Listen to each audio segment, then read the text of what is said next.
Jessica Jones Season 2, Episodes 7 and 8, aka I Want Your Cray Cray and Ain't We Got Fun. So, Episode 7, I think, I don't know if it's my favorite, but it's definitely one of the most interesting episodes out of both seasons. It was a really good flashback episode. I was debating whether or not, because of how I ended up watching Episode 7, I was kind of debating if I wanted to just do a review of it by itself because it was such a really good episode, and of course, it was completely contained. It wasn't jumping back and forth through time. It starts as a flashback, and we don't get to present time until the very end, which confused me for a second. And they're at the club and stuff, and I thought it kind of just like skipped a little bit of time or something weird was happening there.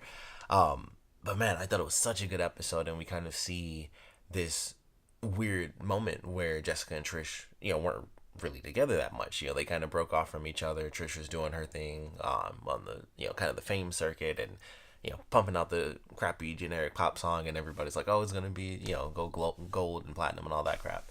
And so she's doing that, on the drug train pretty much. And Jessica, this was when she was, in college before all the drinking and things.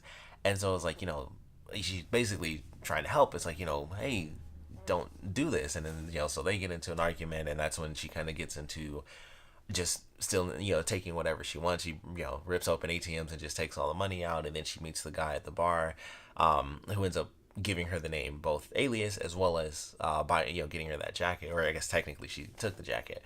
But I thought that was cool. I was like, okay, that certainly didn't go how I thought, because I know at some point Kilgrave is supposed to show up somewhere in here. I swear I thought that was how that was gonna end. I was like, man, this is gonna be the saddest ending in the universe, where Kilgrave comes in and he's like, oh, she's got superpowers, and then she has her kill him, and that was like the beginning of it. But I guess that probably would have come up before, because that was like the whole point, is that she killed Luke's ex-wife.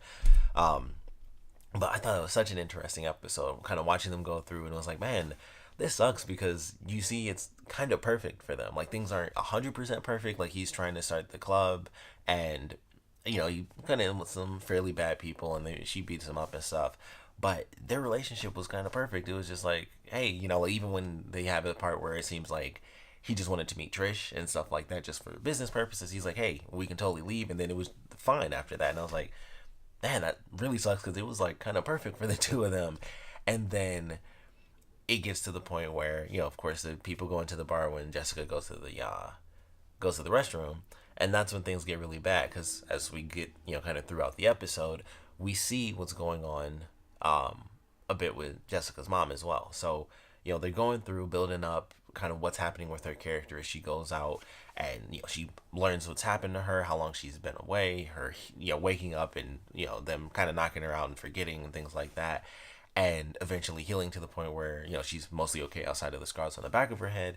And so she goes out, tries to find Jessica, and that's when she comes across the bar, and it just sucked. It's like her rage is ultimately what kind of ruined all that stuff. So the guy's like, all right, yeah, I'll totally have Jessica do this or do that.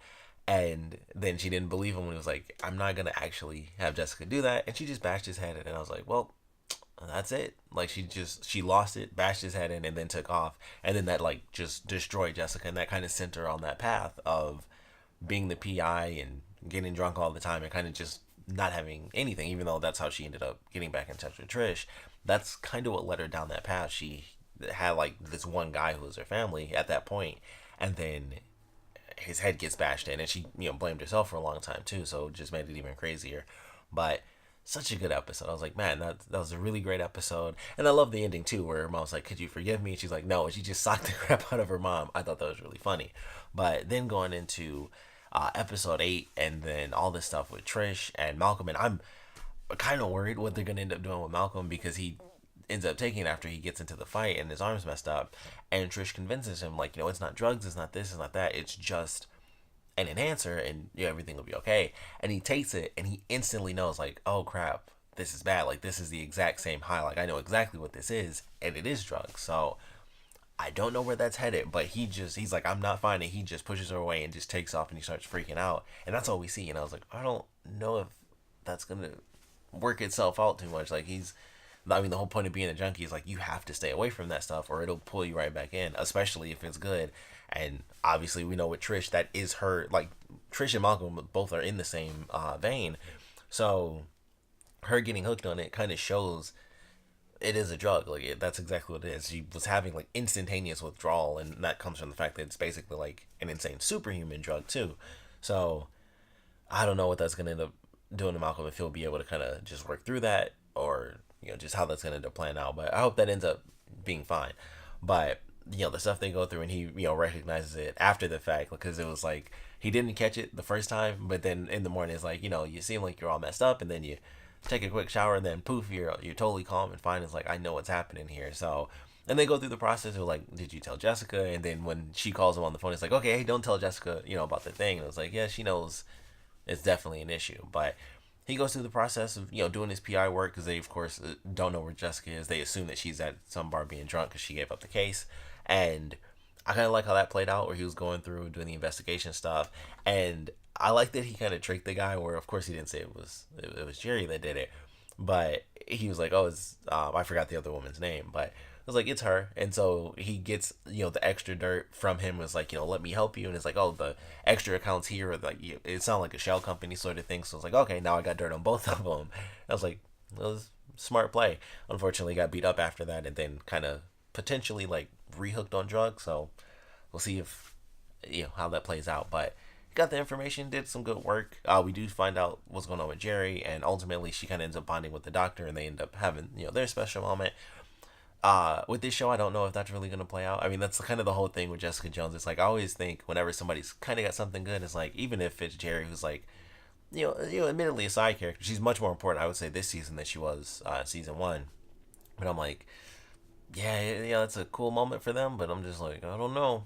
Jessica's mom is out and about, and she might snap on the doctor just because, bad memories might be rushing in. Who knows? She could just die.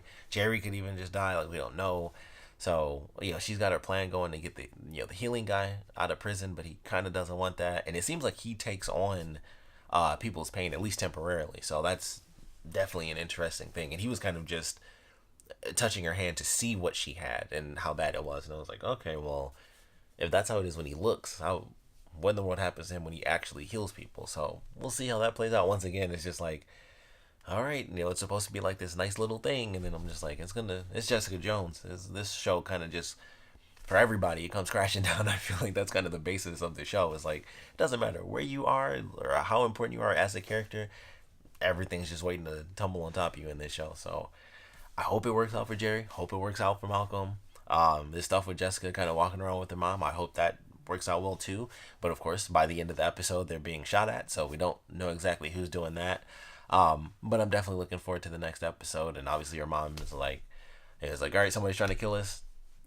Snapped, and it's like, okay, we'll see how that plays out, because she's the type of person where like she can have a target, but if anyone's in her way, literally just like in her line of sight, she could just destroy them by accident. Like, she was about to flip that freaking cab over and kill that guy for sure. And it's like, all right, well, we'll just get out of here. We'll just get out. But I'm excited for the next episode, but definitely want to know what you guys thought about these two. So please comment below. Let me know your favorite parts about it, your least favorite parts about it. Definitely with episode 7, I would love to know what you guys thought of the flashback and how they showed, I can't really say the origins, but it's kind of the origins of Jessica Jones as we know her now, because that was obviously like that transition into her being a thief and stealing things and stuff like that. And that's how she got there. Obviously how she got the alias name, and she used that to kind of honor her ex-boyfriend, who she kind of thought she got murdered. So I really loved it for that, and the way it did kind of flip back and forth between her and her mom. But we'd love to know what you guys thought about the flashback episode, and of course episode 8 as well. So please put your comments down in the comment section below, and of course, thanks for watching.